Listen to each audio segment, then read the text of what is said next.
yesterday I got a gift from Eurocar Parts to service the 210. This is a bigger sump drain can. Obviously it's not been used for ages because I usually work on smaller cars. But of course this has got a bigger tank for the sump, so I'm going to have to use something bigger. So I'm going to just dash all this water out. Let's get all this water out.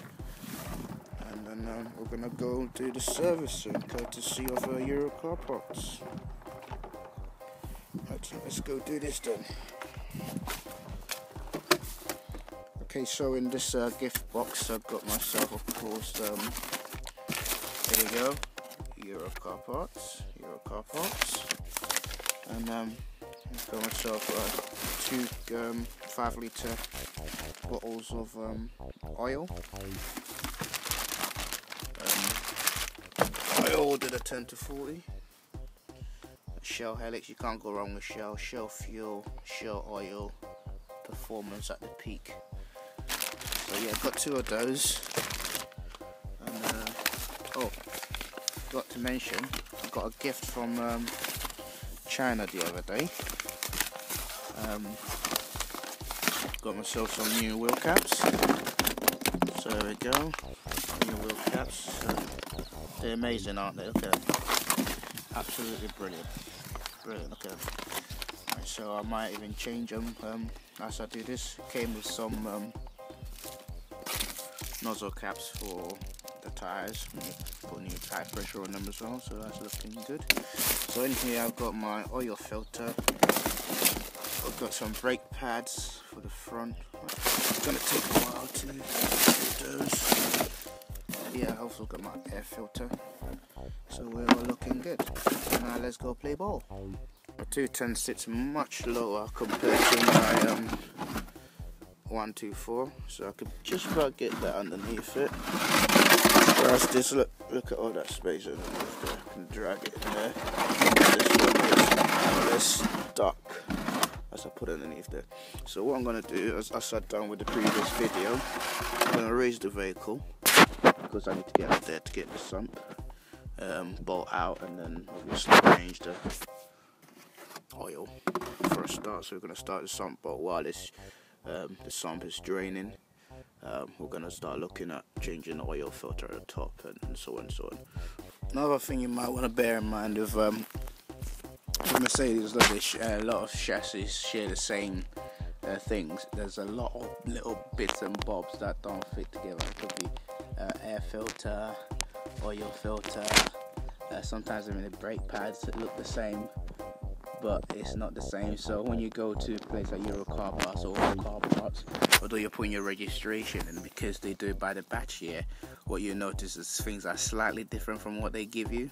So you want to check the part that you've got and then compare it to the part that you're going to fit to make sure it is the correct part before you take it off. Otherwise you're going to put it all the way back on, and in cases where things do break, and then when you do break it, you gotta sit the car still, and that's the only car in the house, then you know you've got a bit of an issue there. So always check the parts before you take them off. Okay, so these are the bolts I've got to remove. Of course that one, and this next one's down there somewhere. And here I've noticed it hasn't got 8mm bolt. It should be a bolt. Obviously the previous owners decided to do his own thing. Thing about Mercedes, you gotta always try and go for Mercedes parts. So what I've done is I removed a bolt from my old one, which was the same E-Class, so they share certain little things like I was saying, and I'm gonna replace this flathead screw with a bolt screw instead from another E-Class. Okay, so I'm gonna take that all down, and then we're gonna get to the sump and then start draining some oil, or some bad oil. Okay, so what I'm going to do here is I'm going to just do a quick oil check just so you know how dark and bad the oil is. So I'm looking at it. It's pretty black, so this is a slightly bit thicker. It shouldn't really be like that. So we're going to change that, put some real golden helix into it. So here's a sump cover off. And flathead for the dodgy screw. There's 4 screws, or 5 if you can include the one that we're gonna substitute this one here for, because it's not good enough. So I'm gonna substitute this one for one of these good ones. So that makes our set of 4 there. And this is what it looks underneath. We go. So here we got the sump here, of course, and that's the sump bolt there. If you can see it, no, you can't. Okay, so there's a sump bolt just there. It's usually a 13. That's why I've got a 13 screw. But let's hope it looks like he hasn't done his own thing, so we're good. So I'm gonna just slightly loosen that. Hopefully it's not as hard. Okay, of course I'm tightening it, so let's pull the other way. I'm gonna need 2 hands here to loosen it a bit, and then we can start doing something good. Okay, so I've given it a bit of a crack there. You can see it better here. It's got a bit of sunlight to show the sump properly. So I'm giving it a crack just so I can more or less unscrew it with my fingers. So I'm gonna, just before the oil gets tightened back up, I'm gonna get a sump pan, and then I'm gonna drain the oil. So bear with us. Okay, now that we've got some oil draining, we're gonna take off the wheel, and then of course compare the brake pad. Same the usual wheel pad change, gotta go across and whatnot.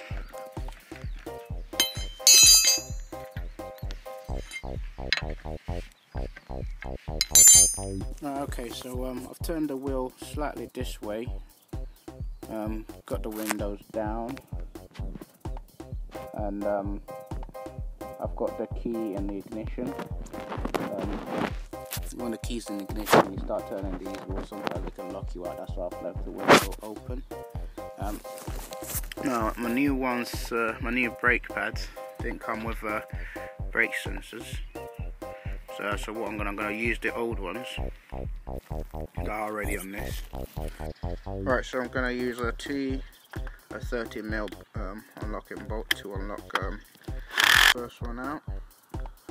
Look at the next one.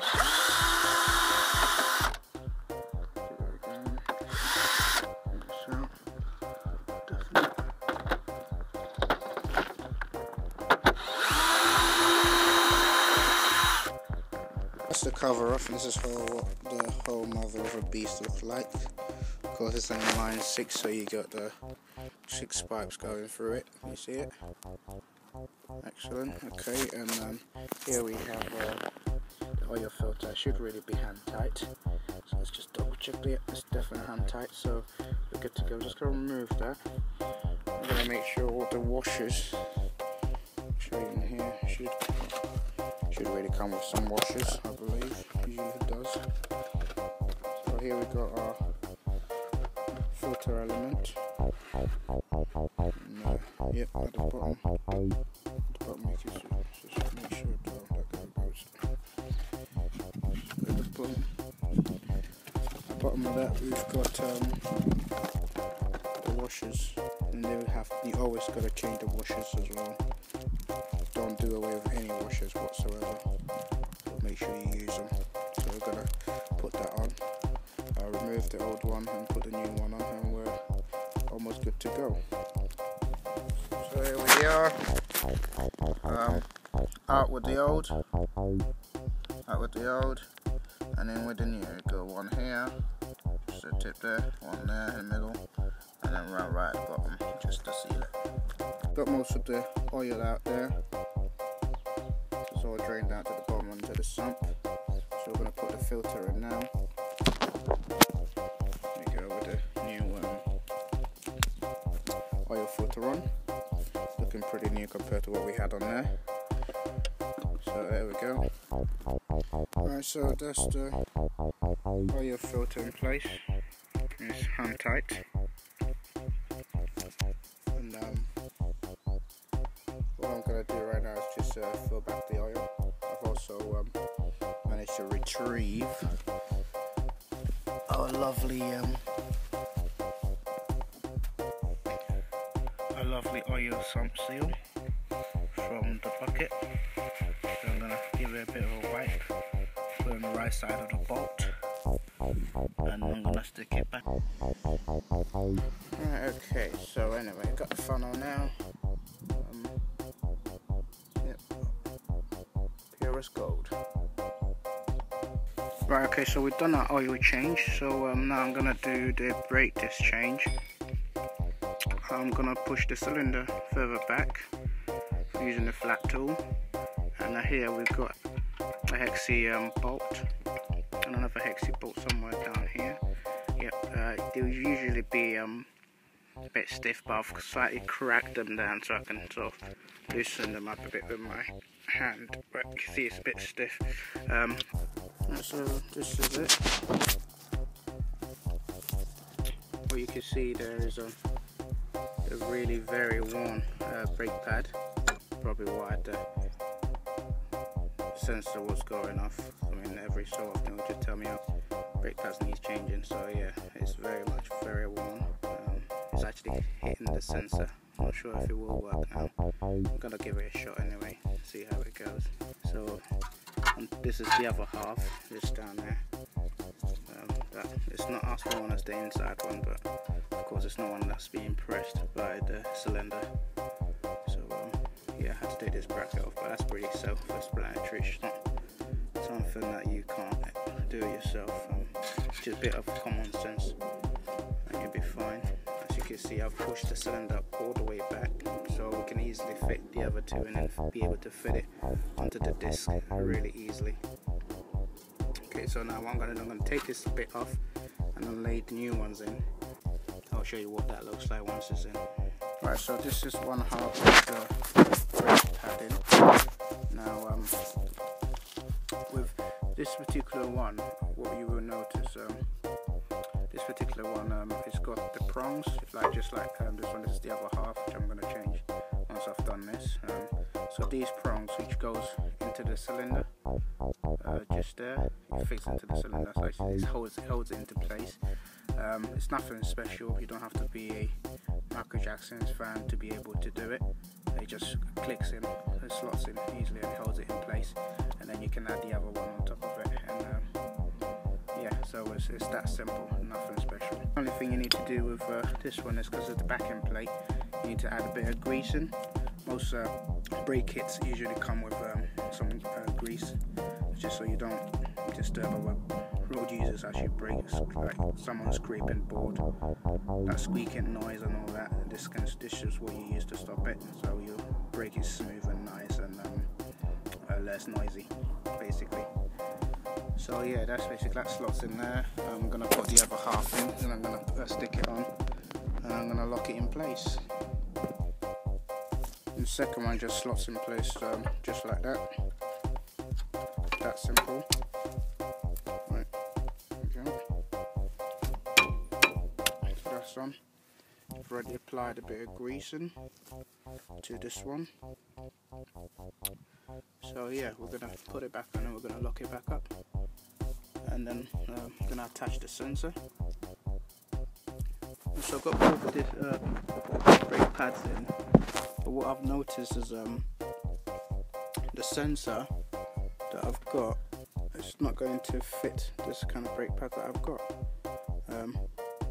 But this tip here, all I've got to do is just make it a little bit smaller so I can fit it into this hole right here. Just give me a sec, I'll show you. Into this hole just right here, and then when the brakes get thinner, to touch the cable, and it'll give us a sensor to tell us that, oh, the brakes are getting low, brake pads are getting low, so it needs changing. So I'm just going to file that and then put it in place, and I'm going to plug it into the sensor. I filed this sensor down just so it can fit it in my brake pad. I've used this one here to check to make sure it fits in the hole perfectly, and at the moment it looks like it fits in just perfectly. So I'm going to try and put it in the other one and then see how it goes. So there you have it, we've got a brake pads changed. The other side is the same, obviously it's just on the different side, so you got to turn the wheel the opposite direction. And you got to tighten these up before you finish off. Tighten them by hand, and then obviously use something with an extension on it to tighten it a lot more better. So what I usually use is just a handlebar of my jack. I just turn it up so it's facing me. And I'll just stick a handlebar up just like that. And just give it a bit of a winch up, just to tighten it up. And the same go for the bottom half.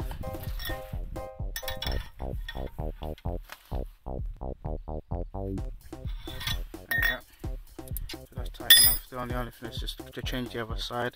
Just pump the cylinder so it actually touches. You can see there's just a little bit of a gap there, and that'll make a whole lot of difference when you're braking. So after I'm going to go for a test drive and see how it is.